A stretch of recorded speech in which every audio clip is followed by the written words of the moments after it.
وقيل للذين اتقوا ماذا أنزل ربكم قالوا خيرا للذين أحسنوا في هذه الدنيا حسنة.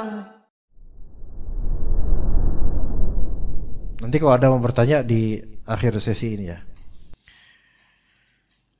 Ayatnya 341 bukan Putra? Ayatnya 341. Oke. Bismillahirrahmanirrahim. Alhamdulillahirabbil alamin. Ada apa? Hadis 341. Ya. Wassalatu wassalamu ala sayyidil mursalin wa ala alihi wa sahbihi wa man tabi'ahum bi ihsanin ila yaumiddin. Allahumma 'allimna ma jahilna wanfa'na bima 'allamtana innaka antal alimul hakim. Taib, di sini ada bab dalam Sunan Nasa'i di kitab Taharah atau di kitab Almiyah yaitu tentang air. Pak Dedin pakai parfum Dermasastar ya? Iya, nah itu. Enak parfumnya kan? Kecium nggak Pak? Itu parfum produk Ana itu. Dermasastar, enak kan? Harganya 15.000 doang Pak. Tapi beliau kayak beli yang spray yang berapa harganya? 50.000 ya? Enak itu. Anda udah kasih tahu gini terus antum belum beli-beli juga, itu masalah antum. Nah Pak Ade? Iya Pak, iya. Pak Ade mau jadi dropshippernya Pak. Taib. Bab su'ril haid. Bab bekas mandi perempuan haid. Ya. Bekas minum. Ya, bekas minum perempuan haid. Akhbarana Amr bin Ali qala haddatsana Abdul Rahman an Sufyan an al-Miqdam bin Shuraih an Nabi an Aisyah radhiyallahu anha qalat. Dari hadits Aisyah, kuntu ata'arraqul 'irq atau 'arq. Ya. Maksudnya apa ta'arruq, yaitu menggigit daging dengan giginya gitu. Ta'arruq. Ya.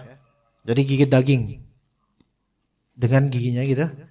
Fayad'u Rasulullah SAW fahu haitsu wada'tuhu wa ana haid.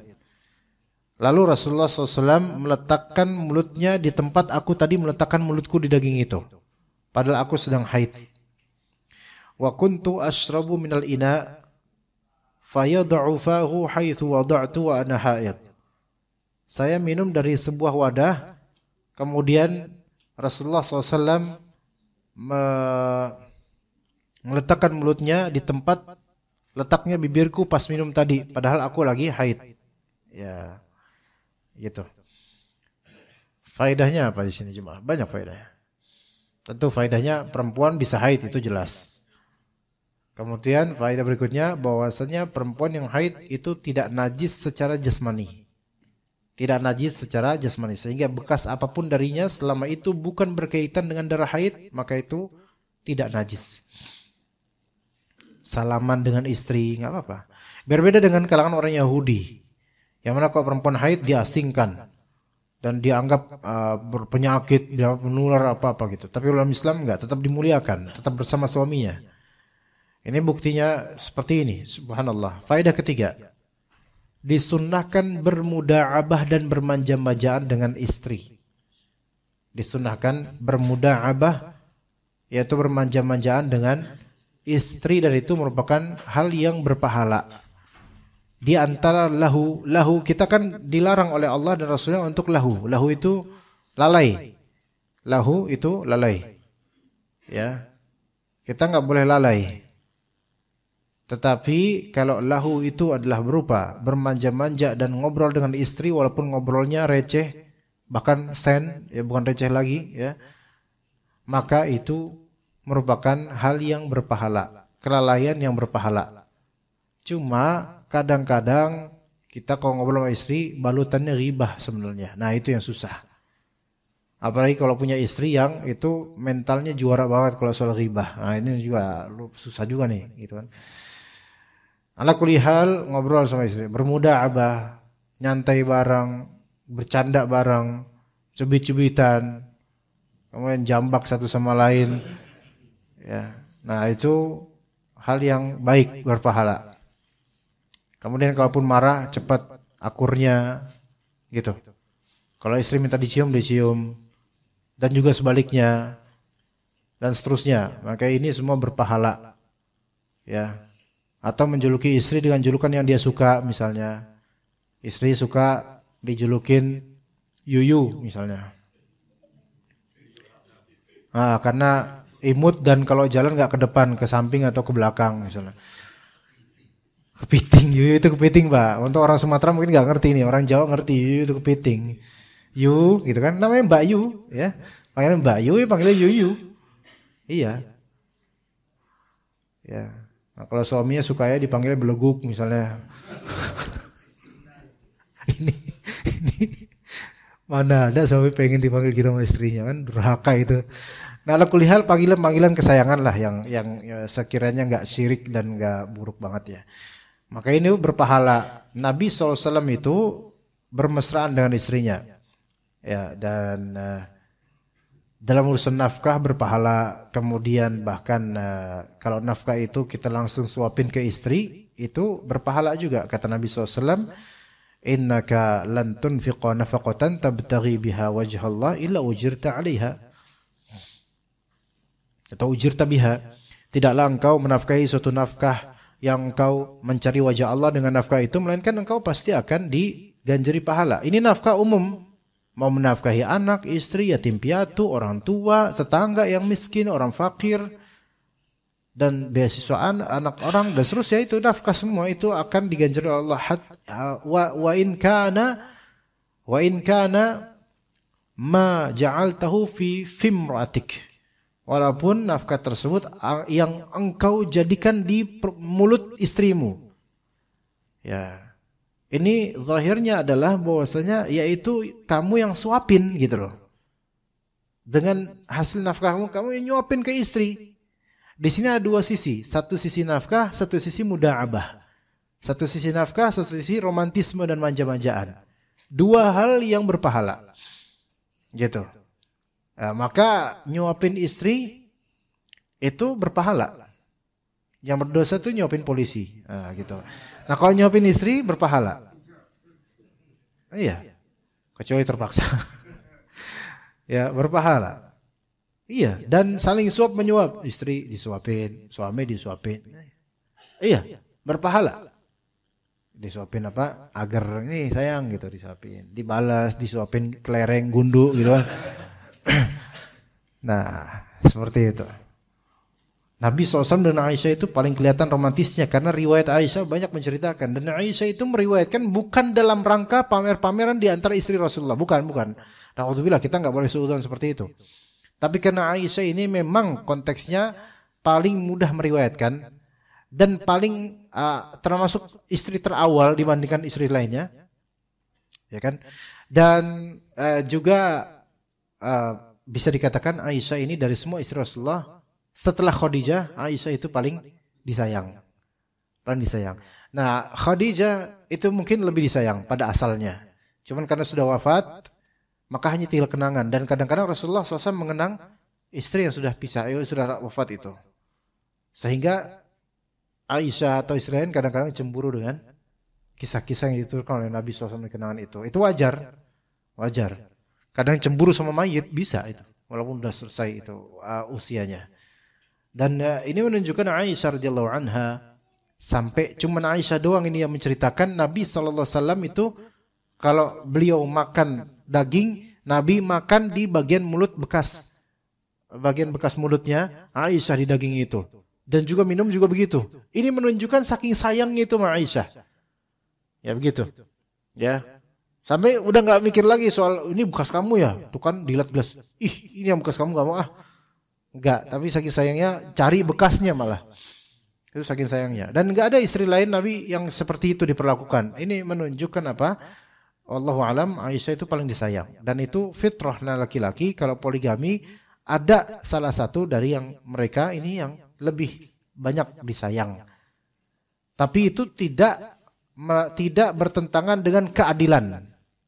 Karena adil yang dituntut dalam poligami adalah keadilan nafkah dan malam, nafkah dan waktu. Nafkah di sini nafkah zahir. Adapun nafkah batin yaitu jima, itu nggak bisa diatur. Antum punya istri 4, nggak bisa rata, nggak bisa. Kenapa pada diem Pak? Susah ngebayangin ya. Susah. Belum ngalamin. Ya. Jadi tapi kalau nafkah zahir, nafkah itu nafkah materi, sandang, pangan, papan, wajib adil. Hadiah jika tanpa sebab, hadiah murni wajib adil. Ya. Begitu. Kecuali kalau misalnya sudah ada agreement. Iya. Makanya anak kalau misalnya pulang kajian, antum bawain bekal apa, misalnya roti atau apa, cuman ngasih 1. Ya anak di tempat yang anak berlabuh, disitulah yang anak kasih. Itu sudah kesepakatan antar istri. Ya mesti dimaklumi karena susah karena nih kajian ini dapat 1 roti bolu ya, bolu cake apa gitu. Ntar kajian sore ada, kajian malam ada, beda lagi. Kadang ada beberapa ikhwan yang sudah ngerti, wah ini Ustaz punya baju bel nih, nanti kita kasih berapa gitu. Nah ini bagus nih, gitu kan. Ntar kalau misalnya jemaah ngasih anak motor, kasih lebih dari 1 gitu. Misal saja, ini nggak mau kasih kayak gitu, enggak. Enggak, maksudnya di sini adalah kalau memang sudah ada kesepakatan seperti yang tadi, istri memaklumi sulitnya berbagi secara adil total gitu, maka seadanya aja. Di mana suami berlabuh, di situ kasih hadiah sesuai dengan apa yang dibawa, kecuali kalau hadiah itu bisa dibagi-bagi gitu. Begitu. Ya, wallahu alam seperti itu. Ya. Itu tentang haid itu tidak najis. Orang perempuan haid tidak najis. Yang najis adalah darahnya. Babur rukhsati fi fadlil mar'ah. Bab keringanan dalam masalah bekas dari sisa air wudu perempuan yang sedang haid, atau sisa bekas wudu perempuan baik haid atau tidak.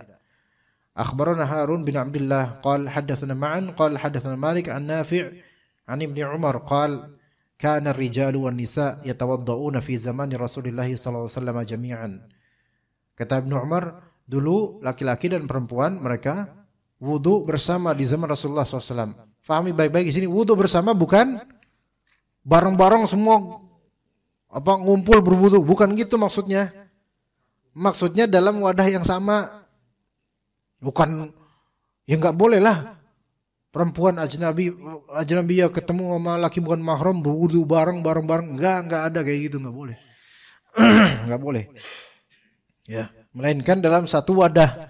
Mungkin kalau bahasa Jawa itu kolah gitu, satu kolah gitu. Satu belumbang atau satu kolah, satu wadah air. Nah dari situ kulah, dari satu kolah gitu, satu kolah bahasa Jawa kolah itu. Ya jadi ya dari situ.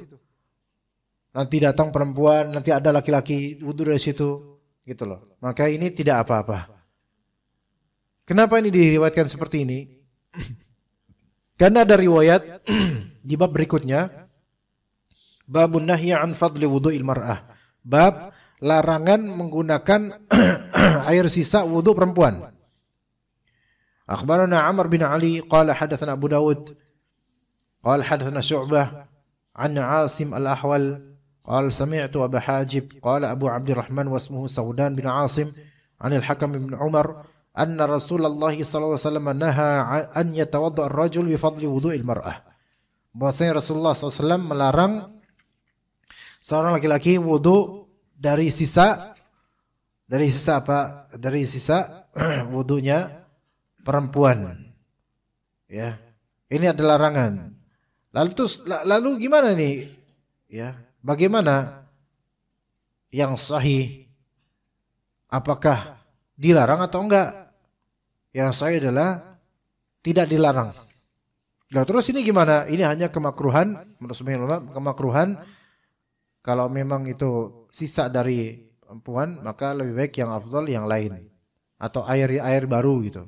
Ini salah satu pendapat. Ada lagi pendapat lain untuk menggabungkan, mengkompromikan antara dua hadis yang seolah-olah bertentangan ini. Ya. Jadi wallahu alam, hadis Ibnu Umar dan hadis Al-Hakam bin Amr seolah bertentangan, namun keduanya bisa digabungkan dan dikompromikan dengan arahan, yaitu bahwasanya bekas atau sisa dari wudu perempuan itu hanya makruh saja untuk dipakai laki-laki kemudian. Tapi ada juga ulama lain mengatakan bahwasanya tidak makruh, mubah total. Dan bahwasanya hadis ini dihapus oleh hadis dari yaitu siapa tadi? Abdullah bin Umar, Ibnu Umar. Begitu. Wallahu alam. Kemudian hadis berikutnya di bab berikutnya ar-rukhsatu fi fadlil junub. Keringanan dalam masalah menggunakan air sisa dari mandinya orang junub. Ingat, sisa dari mandinya orang junub gimana? Sisa dari mandinya orang junub. Di sini dikatakan akhbarana Qutaibah qala hadatsana Laits an Ibnu Syihab an Urwah an Aisyah, dari Aisyah radhiyallahu anha, annaha kanat taghtasilu ma'a Rasulillah sallallahu alaihi wasallam fil ina'il wahid. Bahwasanya beliau mandi bersama Rasulullah SAW fil ina'il wahid, di satu wadah. Nah, di sini dengan ada fi seolah mengindikasikan yaitu mandi bareng dalam satu, maksudnya dalam wadah nyemplung bareng gitu loh, seolah gitu. Atau bisa juga ditafsirkan fi ini min, yaitu dia ambil ghurfah dari satu wadah, ngambil dari situ bareng-bareng. Entah tafsiran fi ini mandi bareng dalam satu wadah itu nyemplung berdua, atau yang fi di sini makna min, yaitu bersumber dari air wadah ini. Apapun itu, pokoknya intinya adalah bahwasanya boleh mandi junub bareng, itu satu. Kemudian mandi junub bareng itu tidak menjadikan air itu berubah status, kecuali kalau misalnya mandi junubnya terpisah, ya, dan kemudian junub yang satu dia nyemplung dulu, dan itu air tergenang bukan ngalir, kemudian selesai yang satu, kemudian yang lainnya ikutan nyemplung yang kedua, ya. Maka ini sebagian ulama mengatakan tidak sah karena ini air musta'mal. Tapi yang sahih adalah kalau misalnya air tersebut walaupun sudah dipakai untuk junub, kalau air tersebut tidak terkontaminasi, tidak berubah warna, rasa, baunya, maka tetap bisa dipakai untuk mandi junub. Itu yang lebih sahih. Itu yang lebih sahih, dan itu tidak disebut musta'mal. Tenang, jangan kaget. Tenang Mas Bro. Ya. Oke, sampai situ insyaallah. Sampai 344 bukan? Ya. Ya, untuk pembahasan kita sampai situ. Jika ada pertanyaan dipersilakan ya kawan, baik yang berkaitan dengan tafsir tadi atau yang berkaitan dengan fikih ini. Ada pertanyaan Pak? Bu? Ya.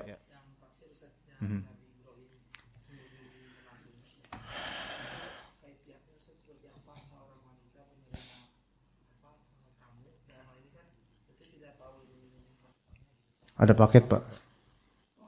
Itu. Ustaz, bagaimana kaifiat seorang wanita menerima tamu dalam kasus tadi gitu Ustaz, yang mana tidak ada suami di rumah gitu. Yeah. Bagaimana soalnya kan dalam kondisi tadi tidak tahu mertua, kalau tahu mertua kan mungkin emang boleh gitu. Bagaimana Ustaz? Ya, taib. Nabi SAW menyatakan bahwasanya di antara hak suami yaitu hak untuk siapa-siapa yang boleh masuk ke rumahnya.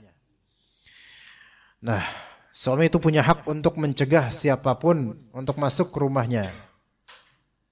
Dan tidak boleh di rumahnya itu untuk ada orang asing atau ajnabi bagi si istri yang tidak diridhoi oleh suami. Taib. Di sini ada dua arahan untuk masalah kenapa kok itu istrinya berdua sama Nabi Ibrahim alaihissalam. Yang pertama, ada posibilitas syariat ketika itu membolehkan laki-laki ada di rumah seorang perempuan jika mungkin menghindari fitnah, jika terhindar dari fitnah. Itu satu, ya. Kemudian yang kedua, memang berkholwat tidak boleh dengan laki-laki asing. Tapi ketika laki-laki tersebut sudah sangat tua dan tidak ada kemungkinan syahwat, maka itu diperbolehkan. Bahkan sebagian dari ulama mazhab Hanbali atau ulama sekarang, di syariat sekarang maksudnya, itu memperbolehkan tetap untuk maksudnya perempuan dengan laki-laki yang sudah tidak mungkin bersyahwat, terlalu tua, sangat tua gitu. Walaupun kenyataannya sih laki-laki mau bangkotan juga tetap aja kita sekarang kayak gitu ya. Tapi kan itu beda, itu Nabi Ibrahim alaihissalam. Jadi ada dua arahan seperti itu, kemungkinan seperti itu. Mungkin ketika itu syariat, memang syariat ketika itu masih membolehkan, atau mungkin karena Nabi Ibrahim alaihissalam sudah dianggap sangat terlalu tua sehingga tidak ada posibilitas syahwat. Tidak ada posibilitas syahwat. Makanya salah satu sahabiyah perempuan ya, ana lupa subhanallah, apa Fatimah binti Qais atau siapa, ana lupa ya, atau Subayyah al-Aslamiyah, atau kalau salah satu sahabat Nabi perempuan lah pokoknya, Subayyah al-Aslamiyah atau apa Fatimah binti Qais, ana lupa. Al-muhim dia ini kan menjalani masa iddah setelah wafat suaminya. Maka kemudian Rasulullah menyuruh dia menjalani masa iddah di rumahnya Abdullah bin Ummi Maktum, karena Abdullah bin Ummi Maktum ini dorir, buta. Nah berarti kan potensi syahwatnya nggak mungkin nih. Padahal satu rumah itu menjalani masa iddah di situ. Berarti dalam syarat ini pun ada posibilitas seperti itu. Jika laki-laki ini tidak ada potensi syahwat, itu tidak apa-apa untuk seperti itu dengan perempuan. Begitu. Itu pendapat sebagian ulama berangkat dari hadis yang tadi. Wallahu alam, seperti itu. Dan itu dari kalau misalnya Nabi Ibrahim memang masuk rumahnya. Adapun kalau pendapat yang menyatakan kemungkinan Nabi Ibrahim itu tidak masuk ke dalam rumahnya, melainkan di luar. Nah, itu juga mungkin. Gitu. Ya, kemungkinan itu semua itu ada. Tata caranya gimana wallahu alam. Tapi yang pasti tidak melanggar syariat, yang pasti itu. Ya. Ya. Ada lagi teman-teman? Ya Pak, silakan Pak. Ya itu biar disamperin Pak mikrofonnya Pak. Ya Pak. Dalam kasus seorang wanita menolak untuk dipoligami. Iya. Baik dia sudah jadi istri orang? Ya, sudah jadi istri. Kemudian tahu suaminya nikah lagi. Dan yang kedua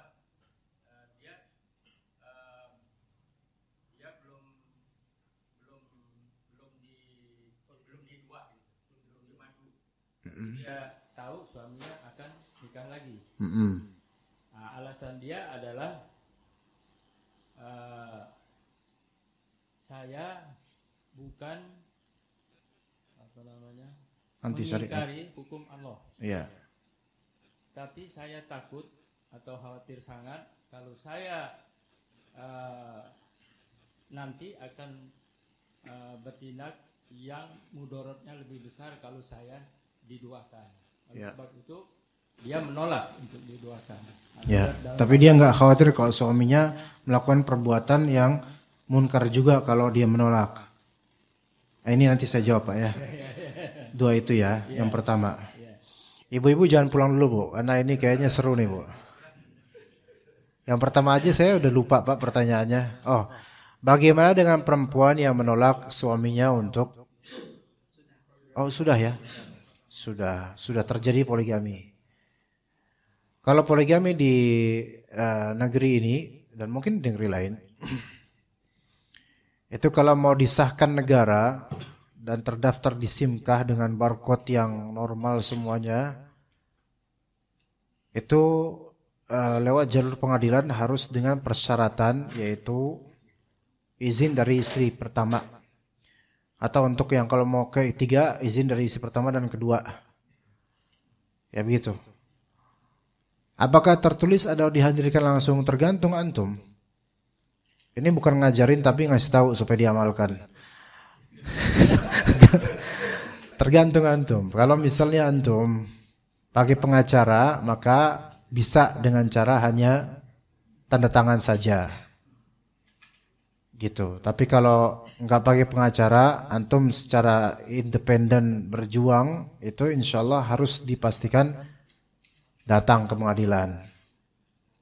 Maksudnya istri lamanya datang ke pengadilan. Dan itu jihad dia itu. Itu jihad dia itu. Kalau emang niatnya baik, pahalanya besar. Nah, tapi ya begitu ya, susah memang. Umumnya susah.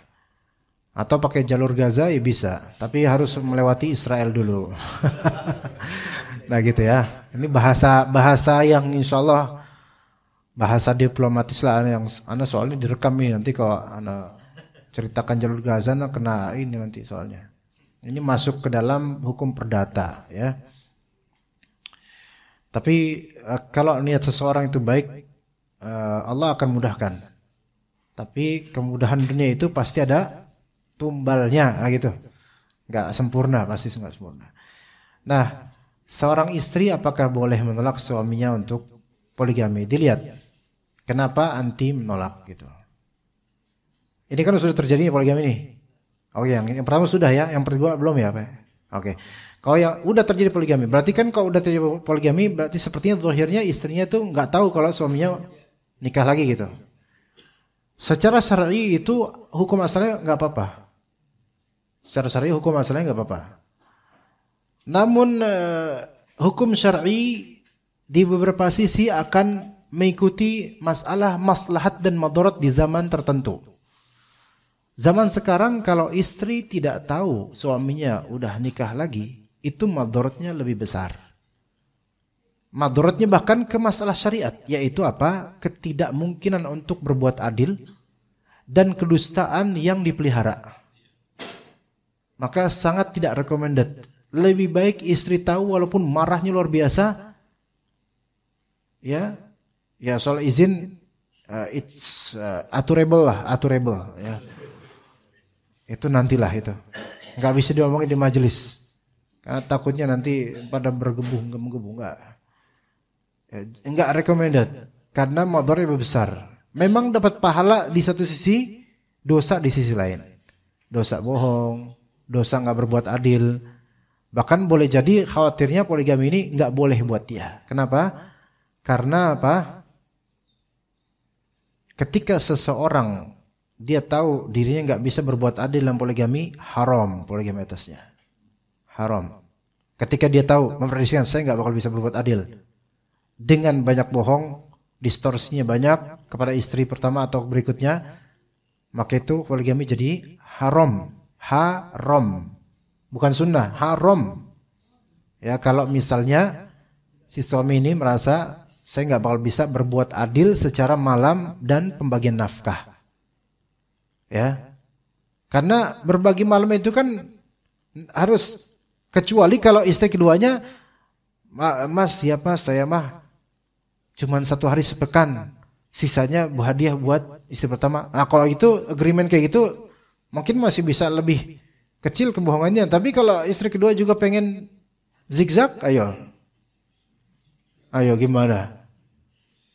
Istri pertama bingung, loh Mas kok malam ini sini, kok malam lain mesti nggak di rumah? Gitu. Atau dalam misalnya bukan zigzag modelnya 15 hari gitu. Mas kok pas bulan sabit Mas di rumah tapi bulan purnama di tempat lain? Jangan-jangan ngelolong di bukit malam-malam ya? Ketemu Euro Sableng ya gitu kan. Nah, susah kalau bohong tuh susah. Mendingan istri marah-marah apa adanya aja. Kalau niatnya benar apa adanya aja, Pak. Yang takut. Takutnya sama Allah aja. Bahkan sama istri enggak usah takut. Sama mertua enggak usah takut. Sama Allah takutnya. Sama Allah takutnya. Enggak usah takut. Kalau memang niatnya benar. Ya, enggak usah takut dengan omongan orang-orang, enggak usah takut. Sama Allah aja takutnya. Itu, ya. Nah, istri ini kalau mendapatkan suami seperti ini, ya namanya marah, berhak dia marah karena pasti dia telah banyak diperbuat tidak adil dengan itu. Gitu kan? Kalau dikatakan, oh ulama zaman dulu sampai mengarang kitab kok kaifa tukhbiru zaujataka annaka qad tazawwajta. Itu ada kitab judulnya kayak gitu. Apa artinya? Bagaimana caranya mengabarkan ke istrimu kalau kamu sudah married? Itu ada, wallahi ada kitabnya. Ana pernah punya, cuman kok hilang, nggak tahu kenapa. Enggak hilang karena lalainya anak-anak lupa di mana ya. Di Pak Ade. Masya Allah. Pak Ade ngawur aja pakai antum. Jangan Pak. Nah itu mungkin diterapkan di zaman dulu ketika birokrasi nggak seperti sekarang dan formal things tidak seperti sekarang. Itu mungkin. Tapi sekarang nggak bisa, nggak boleh seperti itu. Nah, madarat lainnya adalah ketika antum nggak bisa jujur, kemudian juga nikah yang kedua juga cuman surat nikah KUA doang, nggak diurus bukunya. Urus buku kan perlu proses dan prosedur resmi. Ayo. Nah, kemudian nanti beranak, ayo. Namain anak gampang, namain anak aja marfuah selesai. Tapi kan nanti ada kartu keluarga, akte kelahiran, rumah sakit juga kadang nggak mau menerbitkan akte kelahiran kecuali ada jelas nih kakaknya, ibu bapaknya nih jelas nih. Surat nikah kadang-kadang belum diterima sama rumah sakit. BPJS-nya kalau pakai BPJS. Terus Pak RT juga minta kakaknya mana. Ayo sok. Ayo, banyak sekarang tuh. Enggak sekecebong dulu kok sekarang itu. Dulu bisa mudah. Ya, jadi enggak. Jadi kalau misal di antara antum misal pengen ta'addud poligami, enggak bisa antum inisiatif sendiri, jalan sendiri enggak bisa. Harus konsultasi, harus nanya sama yang berpengalaman. Enggak bisa antum jalan sendiri, enggak bisa beneran. Harus memperhatikan, harus. Nggak bisa ya ustadz sekibar apapun, segendut apapun perutnya, itu kalau belum poligami nggak bisa antum konsultasi. Karena zaman sekarang beda dengan sebelum 2020. Beda. Setelah 2020 peraturannya banyak beda cuma. Harus hati-hati sekarang. Ya, begitu. Nah, si istri ini tahu suami poligami, harus tahu sebabnya apa kok suami poligami, gitu loh. Itu juga harus pertimbangkan. Istri jangan kemudian ya marah silakan. Ya orang istri sah aja Nabi Ibrahim aja marah kok gitu kan. Istri keduanya hamil lahiran. Marah silahkan. Dan suami hendaknya mewajarkan istri marah. Gitu. Adapun kalimat lebih baik minta maaf daripada minta izin, enggak. Ya. Enggak ada dua-duanya. Enggak minta maaf, enggak minta izin. Enggak minta maaf, enggak minta izin. Laki-laki itu dalam poligami enggak minta maaf, enggak minta izin. Sebenarnya gitu, enggak. Dalam Islam enggak minta maaf, enggak minta izin. Kenapa begitu?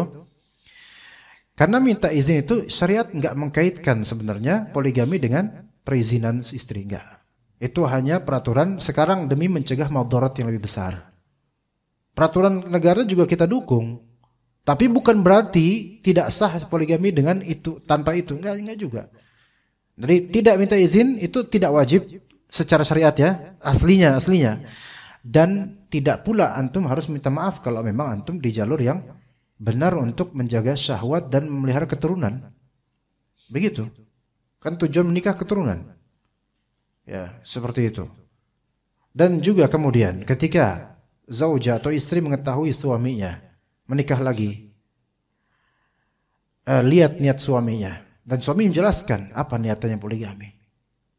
Apakah memang menegakkan syariat atau memang kebutuhan atau hanya murni kepincut. Nah, itu beda-beda. Beda-beda. Kalau memang menegakkan syariat, lakukan sebaik mungkin. Kalau memang kebutuhan, sesuaikan dengan kebutuhan. Kalau cuma keinginan, kenapa diam-diam? Nah, itu. Nah, ini semua ada pertimbangan lagi. Tapi seorang istri yang pertama, kalau melihat suaminya sebenarnya ada niatan baik sebenarnya, dan dia diam-diam itu karena dia tidak mau dengan ketahuan poligami itu akan menggoncangkan rumah tangga dan keluarganya. Itu bisa terjadi, mencegah madarat yang lebih besar. Nah, tinjauan ini juga perlu ditinjau oleh istri. Oh, dimaklumi, saling maklumi aja. Benar deh kalau misalnya seorang istri yang pertama kemudian merasa ya udah ridho aja, ana yakin suami tersebut kalau bertakwa insya Allah akan berlaku yang terbaik. Yakin ana. Laki-laki yang berpoligami itu beda Pak dengan yang belum atau yang tidak mau. Beda. Cara berpikirnya beda, beneran beda. Yakin. Dalam masa poligami ya, bukan dalam masa lain. Beda. Cara menyayangi istri juga beda. Ana bisa katakan dan bisa make sure bahwasanya laki-laki yang berpoligami dengan sebagus yang dia mampu itu lebih sayang ketika dia udah poligami dibandingkan sebelum poligami. Wallahi, ana bilang wallahi. Iya benar. Kalau memang dia benar ya poligami gitu, mau berniat baik poligami, dia lebih sayang pada istri dibandingkan sebelum poligami dahulu. Ana bilang wallahi, karena ana merasakan itu, dan juga beberapa teman-teman praktisi itu merasakan itu, dan menjadikan nomor satu itu queen, yaitu yang paling dia sayang sebenarnya. Kecuali kalau niatannya buruk dari awal, atau jelek dari awal, atau terpincut dari awal nggak baik lah, itu bisa fasad, rusak memang niatannya, dan juga istri kedua atau ketiganya rusak. Tapi ala kulli hal, kasus poligami itu case per case, Pak. Nasihat ana untuk kalau istri pertama yang sudah dibegitukan, sabar, jangan minta pendapat orang tua, karena orang tua pasti nggak terima. Jangan minta pendapat orang tua, minta petunjuk Allah. Ya, faman yahdillah fala mudhillalah. Siapa yang Allah beri hidayah, nggak ada yang bisa nyesatin walaupun orang tua. Minta petunjuk Allah. Kalau minta petunjuk orang tua dalam masalah ini, pasti emosi orang tua itu. Apalagi mertua. Maka pasti minta cerai. Minta cerai dalam masalah ini bukan solusi, malah memperlebar masalah. Belum lagi kau punya anak. Jangan. Nasihatnya jangan. Langgengkan. Bismillah. Bahkan kalau bisa, minta sama Allah supaya bisa mendukung suaminya untuk berbuat ihsan. Akan Allah muliakan ini pertama ini, insya Allah. Yakin deh, yakin banget anak. Kalau dia ikhlas, kalau dia kiblatnya akhirat, akan Allah muliakan. Akan Allah muliakan, itu janji dari Allah, itu pasti. Karena berbuat ihsan. Wa innallaha lama'al muhsinin. Allah pasti bersama dengan orang-orang yang berbuat ihsan. Tapi kalau dia minta cerai, itu konsekuensi lihat nanti. Repotnya itu berabe nanti. Suaminya menang malah, kesian. Yang suami bakal kangen juga, tapi kalah dia, kesian. Belum kalau udah punya anak. Dikira bahwa saya nanggung anak, kemudian hadonah pengasuhan anak, awal-awal mungkin alhamdulillah bisa lepas dari suami bejat, suami hobi sama perempuan dan seterusnya begitu. Ntar lihat ketika sudah setahun, 2 tahun, ketika butuh biaya ini, kemudian butuh belayan ini, ketika butuh, ya udah mulai itu uring-uringan. Ada beberapa kisah yang seperti itu, minta cerai, maksa banget keluarga yang minta cerai. Akhirnya setelah beberapa tahun, gara-gara poligami ini, setelah beberapa tahun, istri yang dulu minta cerai malah mengunjungi madunya yang dulu mengunjungi. Apa maksudnya apa? Sebenarnya minta dinikahin lagi. Dengan alasan ngapain mengunjungi? Silaturahim gitu, karena udah merasakan pahitnya jadi janda gitu. Mohon maaf, bukan meremehkan, bukan merendahkan. Butuh gitu.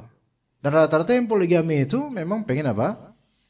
Pengen membantu, menolong. Rata-rata, nggak semuanya. Ya. Begitu Pak. Jadi saran saya, jangan gegabah. Teruskan bahtera rumah tangga ini, minta sama Allah taufik. Begitu.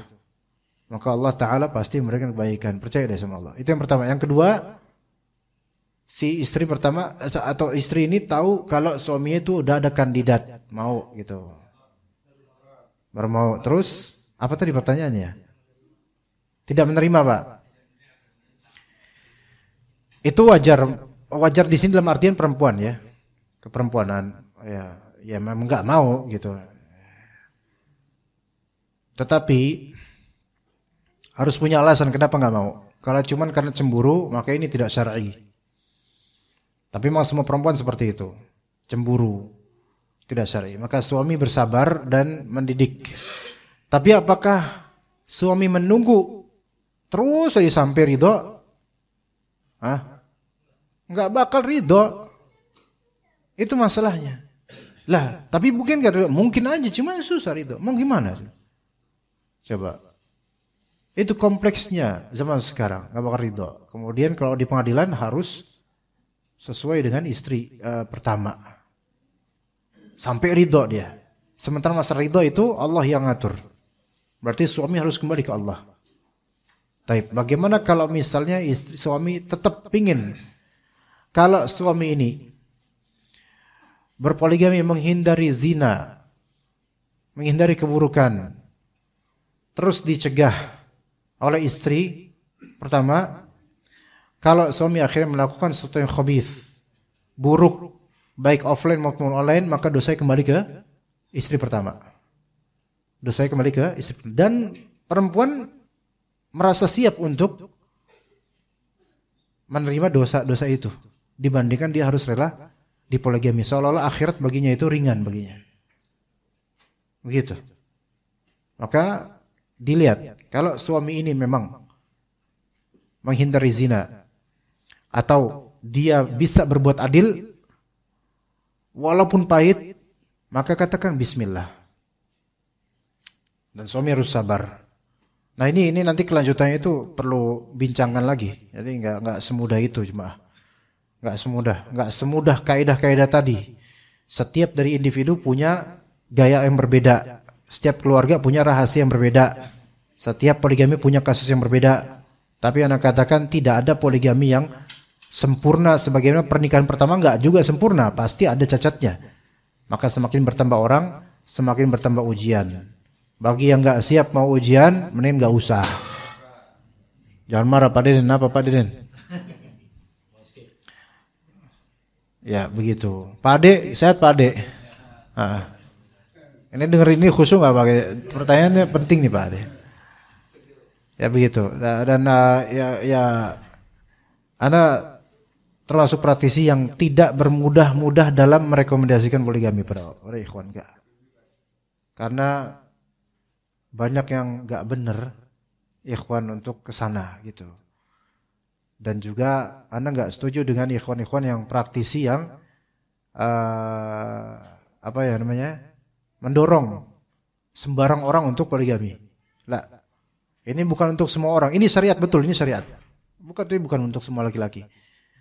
Dan kemudian tadi katakan bahwasanya ini istri bukan tidak terima akan hukum Allah, bukan, tapi nggak terima perasaannya gitu disakitin. Ya, wahai ukhti misalnya, Anda sekarang ngomong gitu, tapi suatu saat Anda akan tahu bahwasanya lama-lama syaitan berhasil menggerogoti iman Anda untuk membenci syariat ini. Beneran? Awalnya dari situ, awalnya dari perasaan, emosi. Kalau dipelihara, nanti syariat ini yang dibenci.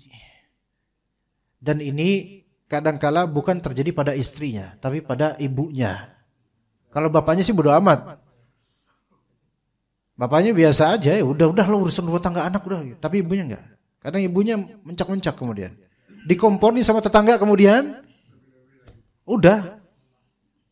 Sampai ada seorang ibu-ibu, ya, ketika kesel dengan putrinya di poligami, ibu-ibu itu bilang, saya benci dengan semua ustadz sunnah.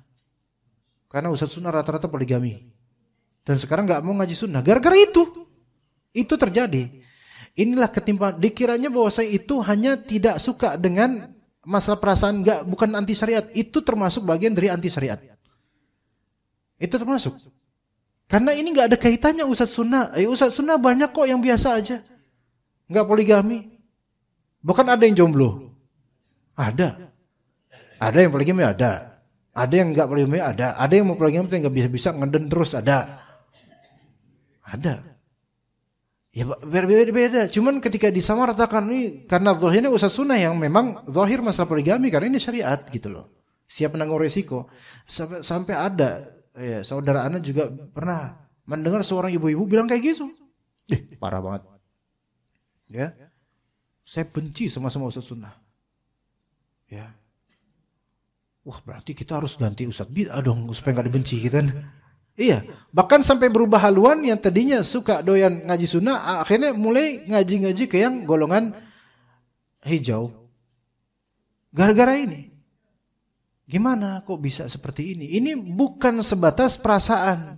Ini sudah dihasut oleh syaitan, jangan perasaan doang dong, syariatnya juga kena.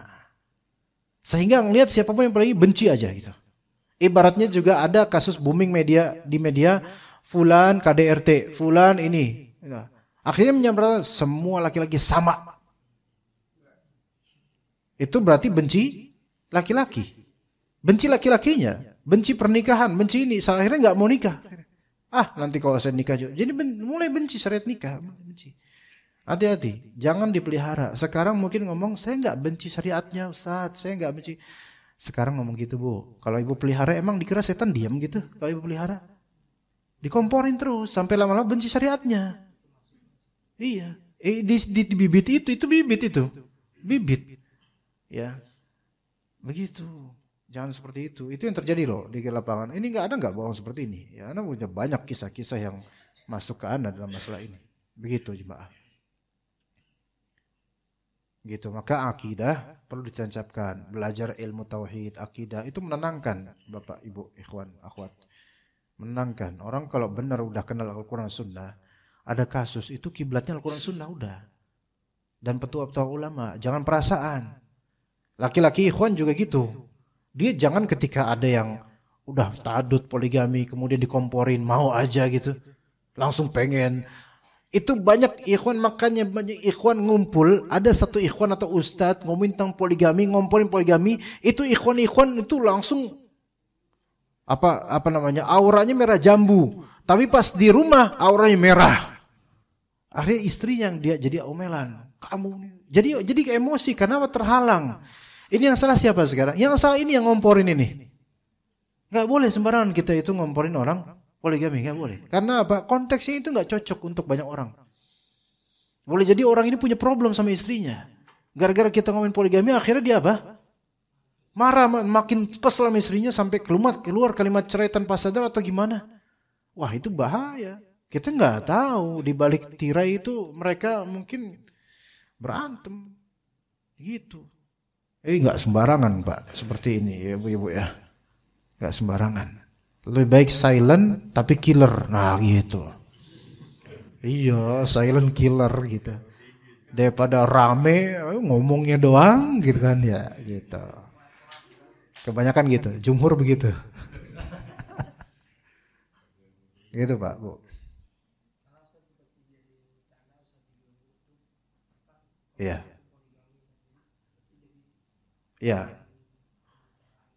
Iya, nah juga suka menegur beberapa bahkan sampai level ustadz yang di grup WhatsApp antar ustadz pembimbing umroh itu kadang-kadang memang antar ustadz gitu pembimbing umroh, anak kan masuk grup beberapa travel umroh juga.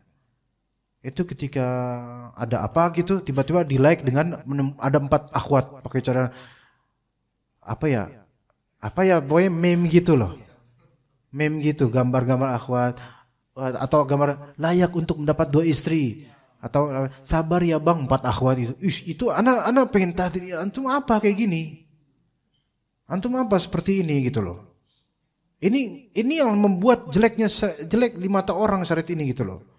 Main-main bercandaan kayak gini terus alhamdulillah Anda layak untuk dapat 2 istri. Apaan sih? Emang gampang apa? Oh, gaji juga dibawa UMR gaya-gaya. Enggak apaan? Enggak usah doa. Ini doa antum doain diri antum sendiri aja dah. Ya, orang belum tentu cocok untuk itu. Kemudian nanti di grup bukan ustadz aja, bahkan ustadz yang kayak gitu dan jemaah biasa melihatnya. Ini kan mengganggu muruah dan kewibawaan, jadi kewibawaan syariat jadi berkurang gara-gara candaan-candaan seperti ini. Anda sangat gak setuju. Dan rata-rata yang kayak gini justru yang gak ta'adud itu yang bikin antum apa sih? Gitu loh. Gitu. Maka nggak boleh kayak gini tuh candaan syar'i seperti ini. Nggak ada candaan syar'i, bukan candaan, ini masalah serius rumah tangga gitu loh. Yang orang bisa kacau rumah tangganya gara-gara ini, bukan karena syariatnya, bukan. Tapi karena kurang ada kekurangan yang perlu ditambal. Begitu. Antum udah nikah? Hah? Udah nikah? Istri berapa? Ayolah antum ngomong candaan. Antum sendiri belum nikah, tak kira udah nikah lah. Kalau keterbillah, antum dari tadi paling naam, belum naam juga untuk nikah. Ayolah, ayo. Hah? Enggak gitu. Aduh konsepnya salah. Enggak belajar dulu. Emang belajar sampai kapan?